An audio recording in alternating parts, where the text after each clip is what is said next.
Mbak Karni, kenapa sumbangan ke RW Mbak Karni harus rutin tiap bulan diberikan? Banyak banget lagi, sampai 5 juta per bulan. Yayasan kita kan cuma boleh memberikan bantuan ke panti asuhan aja, Mbak. Kalau buat anak-anak di lingkungan RW kan bisa minta bantuan sama warga masing-masing. Ita, kamu tuh kenapa sih? Kayaknya bos nggak kenapa-napa deh.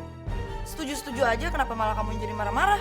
Saya malah nggak ngeliat nama-nama panti asuhan yang saya rekomendasi buat diberikan bantuan ada di laporan Mbak Karni. Oh, jadi maksudnya kamu itu nuduh saya udah ngegelapin uang gitu? Bukan begitu, Mbak. Saya tuh cuman heran aja, Mbak. Dari semua data bukti pembayaran yang Mbak berikan, nggak ada satupun nama panti asuhan yang saya kenal kecuali nama panti asuhan Al Iksan. Dengar ya Ita ya, Pak Haji Hasan itu udah memberikan kuasa ke saya untuk menyalurkan dana ke panti asuhan yang menurut saya itu benar untuk dikasih sumbangan. Jadi kamu itu nggak punya hak untuk curiga sama saya, ngerti?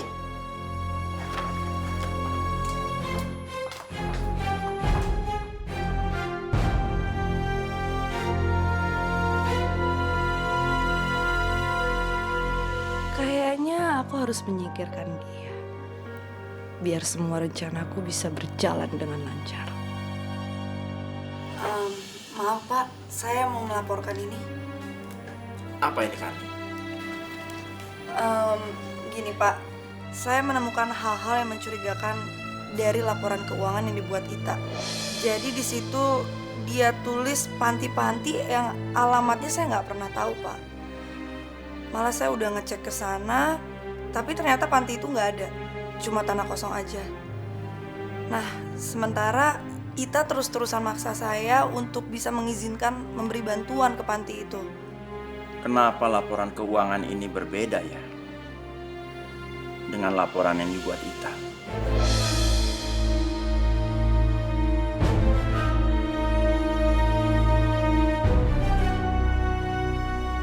Ita malah bilang kalau kamu nggak pernah mengizinkan dia untuk memberi sumbangan ke panti-panti asuhan yang dia rekomendasikan. Kurang ajar ya si Ita. Ternyata dia udah lebih dulu menghasut Pak Hasan. Justru itu Pak, karena saya tahu panti-panti itu adalah panti fiktif, jadi saya jelas dong Pak tidak mengizinkan Ita untuk memberikan bantuan. Lagian kan Bapak juga yang memberikan kuasa ke saya. Kalau saya itu berhak memberikan bantuan ke panti mana yang memang membutuhkan. Ya kan Pak? Mudah-mudahan aja dia percaya sama semua ucapan aku.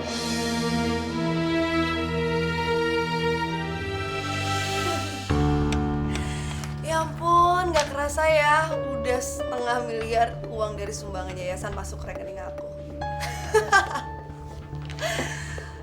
Bagus lah kalau kayak gitu. Ibu sekarang nggak usah ngubur-ngubur harta lagi buat nyaingin usahanya Pak Joko sama istrinya. Saya dengar dari orang-orang sekarang usaha istrinya Pak Joko itu bangkrut, bahkan kelilit utang bank Bu. Terus rumahnya juga mau dijual. Oh ya? Mau dijual berapa itu rumahnya? Gini deh, kamu cari tahu dijual berapa itu harganya. Saya mau beli. Ibu punya uang dari mana? Kamu itu nggak usah tahu saya punya uang dari mana. Yang jelas tugas kamu sekarang itu kamu nego sama istrinya si Joko. Kalau harganya cocok ya nanti saya beli. Dan rumah ini dijual, ngerti? Ngerti?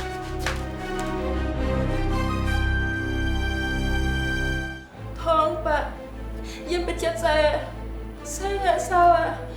Saya nggak pernah menggelapkan uang yayasan. Tapi Kani sudah mengecek panti-panti asuhan yang kamu rekomendasikan untuk menerima sumbangan. Semuanya fiktif. Alamat-alamat yang kamu tulis itu palsu. Mbak Karni bohong, Pak. Saya bisa membuktikan kepada Bapak kalau alamat itu benar, Pak. Kalau perlu, Bapak ikut saya ke alamat panti-panti itu, Pak. Saya nggak ada waktu buat meladeni permainan kamu, Ita. Saya lebih percaya sama Karni. Dia sudah 10 tahun bekerja di yayasan ini. Dan sudah terbukti jiwa sosialnya sangat tinggi. Jadi, sebaiknya kamu segera pergi dari sini. Sebelum saya berubah pikiran dan melaporkan kamu ke polisi. Karena laporan keuangan palsu yang kamu buat itu.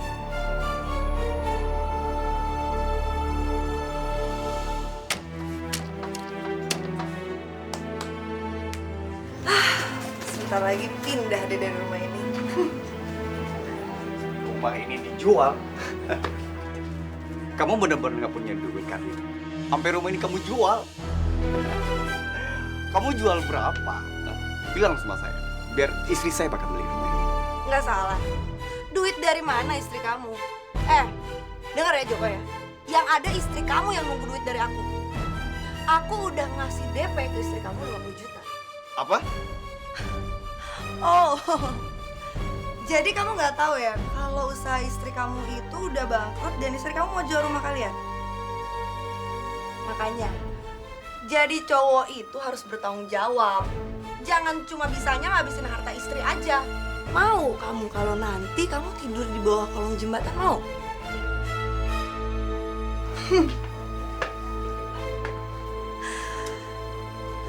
Joko.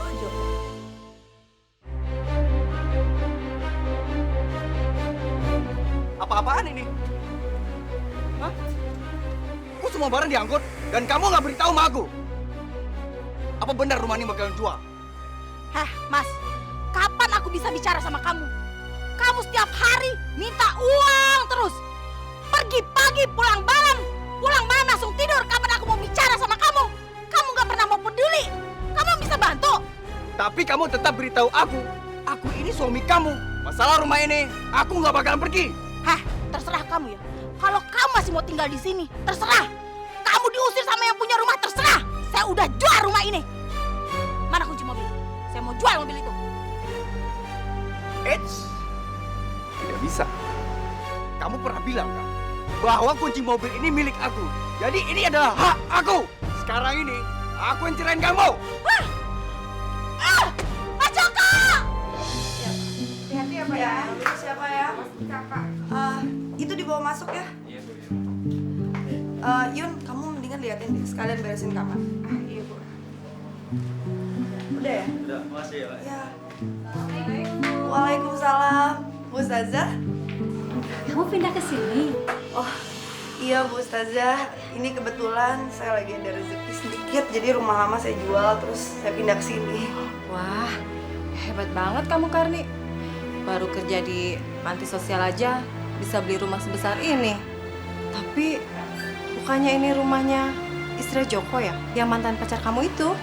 Kabarnya si Joko itu langsung menceraikan istrinya ya, pas dia tahu istrinya itu bangkrut.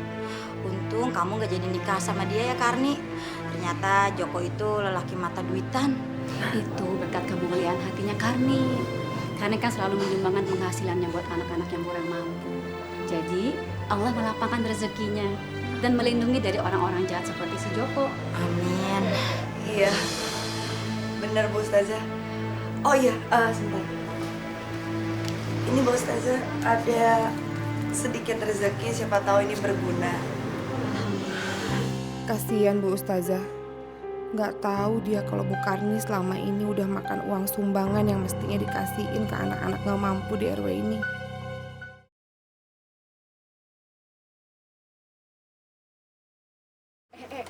Katanya si Karni beli rumah si Joko ya? Ih, hebat ya sekarang dia banyak duit. Alah, banyak duit apaan? Orang kemarin saya pinjem duit aja nggak dikasih buat nebus anak saya. Sampai saya pinjem orang lain. Waalaikumsalam. Ustazah. Ini Bu, waktu itu kan anak kami kena razia. Sampai-sampai kami nggak bisa nebus. Kami pinjem ke Bu Karni nggak dikasih. Sampai-sampai kami pinjem sama orang lain Bu duitnya. Ya sudah, ini ada uang. Kamu pakai aja, kamu ganti uang yang kamu pinjam. Tapi tolong, jangan berprasangka buruk kepada Karni, ya? Iya Bu. Makasih ya Bu. Makasih Bu Ustazah. Waalaikumsalam. Dia baik banget ya Bu Ustazah ya. Ya Allah, Bu Ustazah hatinya mulia banget ya. Iya.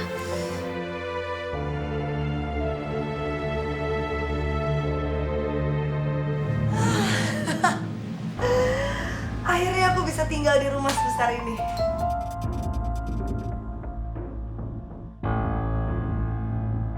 Bu, saya mohon Ibu jangan makan uang sumbangan lagi ya Bu.